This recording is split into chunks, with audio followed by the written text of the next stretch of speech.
Hey guys, welcome back to another Bobby FPS video. It's been a very long time since I've, well, not a long time, it's been about like 2 weeks since I posted, but the uploads of when I post are very, very few between.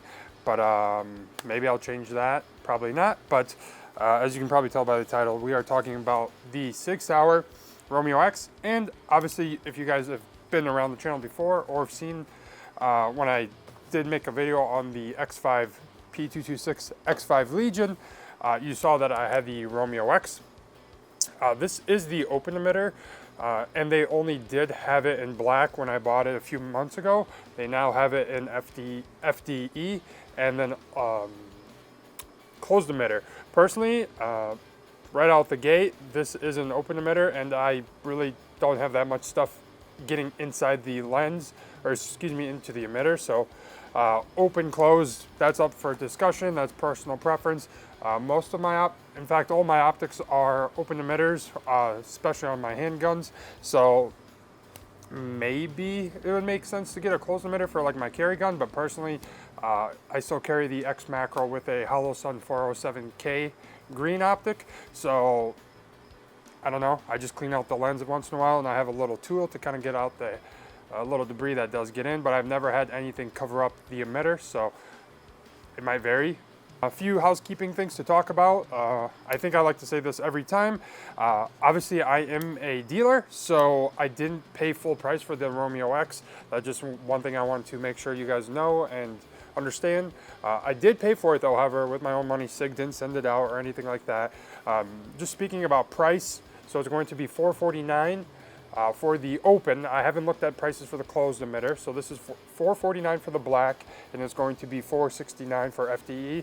Of course, sales tax on top of that as well. So looking for around $500. Obviously, I think if you look at like Primary Arms or other websites, you'll probably find it a little bit cheaper, but from SIG, MSRP is going to be $450 or $470. A few specs for you spec nerds out there. Battery compartment on the side. It's made out of 70-75 aluminum. Let's see what else. Has the distortion-free lens, open emitter. It's 10mm rated. Has a motion-activated illumination, which I never really understand, because even if the optic is off right now, like, unless if there's a setting or something I have to turn on, but I didn't read through the manual this time because it didn't come with one, because when I bought the X5, I bought it together. So SIG actually just had it ready mounted for me. So I'm not sure. I guess I could just look up the manual, but I didn't. So I'm not sure if I have to press some buttons to get this motion censored illumination, but every time I have to turn it on. 20,000 hours, the battery compartment is on the side, like I told you, really easy. Use a casing or just like a big quarter, and you can just change out the battery. 15 illumination settings and 3 including night vision. That's the thing I really like about this red dot. It is very bright, especially when you have like an X300. I was kind of testing it around the house earlier. Even with the flashlight on, you can still see the optic very well, even in dark areas. Like, the optic isn't beaten by the flashlight, which is potentially sometimes the case on other optics that don't have a lot of brightness settings. So that's one thing to kind of keep in mind. The footprint is the Delta Point Pro, so basically SIG calls it the Pro footprint, but so just think of like Leopold and basically this one. The SIG optics all use the Pro footprint.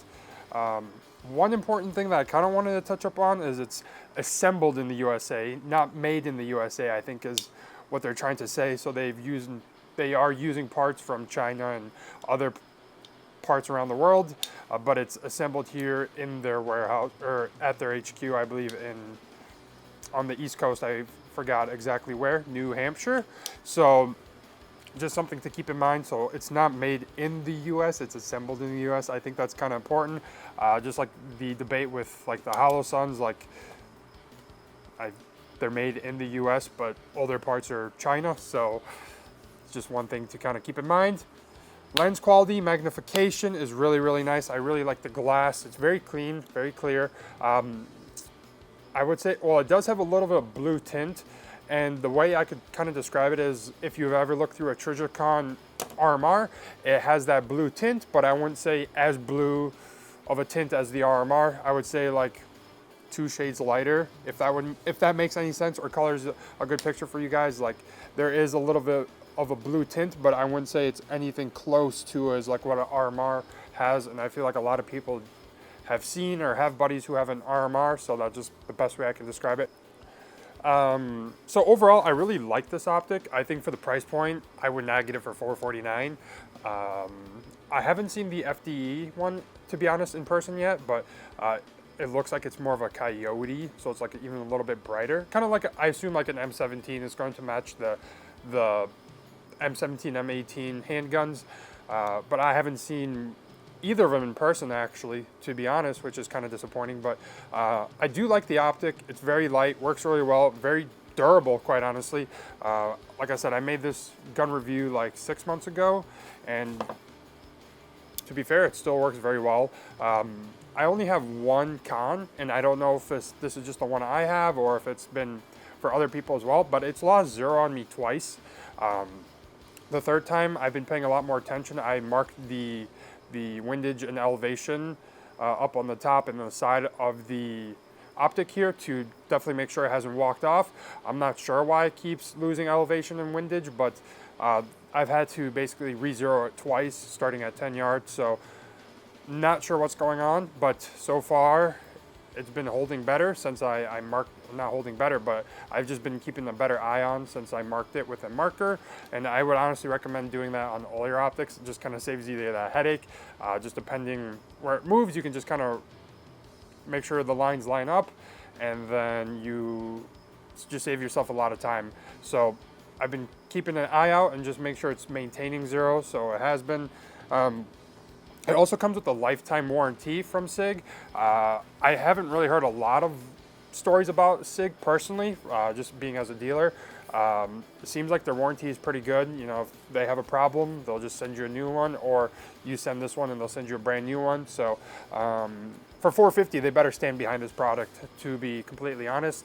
But yeah, I've been pretty happy with it. I wish I could get my hands on the closed emitter and just kind of do a durability test that way, but for just the price point they ask, it's kind of sometimes steep, but I guess I get it. It's really nice, clear. Yeah, I feel like I can't really say much bad things about it, but I've been really happy with it. I do like how it comes with 3 different settings, and I'll put that like probably right now, just 3 different dots. But better than me explaining it personally. So yeah, I've been really happy with this optic. I think if you can get under $450 in black, I think it's like, I would say around $350, $370. I feel like I've seen better deals, but anything in that 300-ish, I think it's a good optic. And you know, depends if you like SIG or not, but it just makes sense if you own a SIG handgun to run their optic personally, just to make it look really nice. I personally think it looks really nice. Oh, the biggest other reason why I bought this was it was co-witnessed. So just without kind of pointing the gun towards anyone, I bet you've seen pictures and stuff like that, but it's co-witnessed really nicely. So I really like that. So it just sits really low. And so it kind of helps when you are shooting. Just having it closer to the barrel or the bore is just a nice benefit. And that's the reason I bought it. So yeah, I think that's going to kind of wrap up the video. Overall, I really like it. I would try to get it under, like, around that $350 price point. But yeah, if you have any questions, comment down below. Thank you guys so much for checking out the review. Relatively quick, but yeah, it's been about 6 months since I've been shooting this thing, and overall I really like it. So yeah, if you guys have any other questions, please let me know. Comment down below. Thank you guys for watching, and I will see you guys next time.